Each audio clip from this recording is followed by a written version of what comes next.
আর আলোর বর্তিকা নিউজ চ্যানেলে আজকে বিশিষ্ট অতিথি হিসেবে আমি পেয়ে গেলাম শুকুর আলী মল্লিক এবং বর্ধমান থেকে। হ্যাঁ, বর্ধমান থেকে। দাদা, এবার আপনি বলুন সাহিত্য জীবন নিয়ে আপনার চর্চা। আমি স্কুল লাইফ থেকে আমি সাহিত্য চর্চা করি। স্কুলের ম্যাগাজিনের আমি সম্পাদক ছিলাম।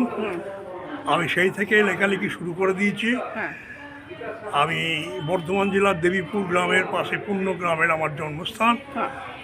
আমি স্কুল, কলেজ, ইউনিভার্সিটিতেও আমি লেখালেখি করি। আমি আমার বাংলা সাহিত্যে MA করেছি, BEd করেছি, আবার বাংলা নাটকে আমি MA করেছি। এখনো পর্যন্ত আমি কন্টিনিউ লিখে যাচ্ছি।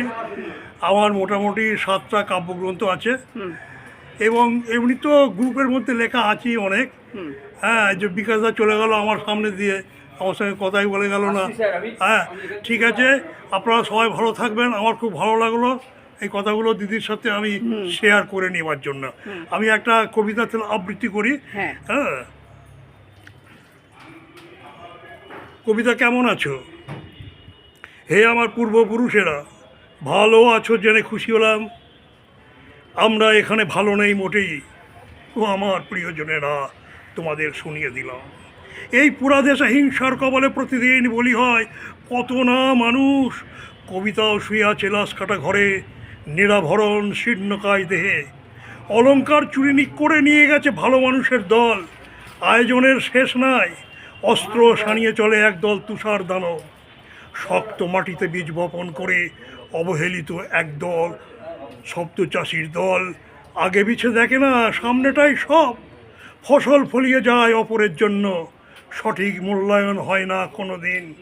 তোষামদে বাবুরা বিচরণ করে ফসলের মাঠে, দর কষাকষি করে ক্রয় বিক্রয় করে হাটে।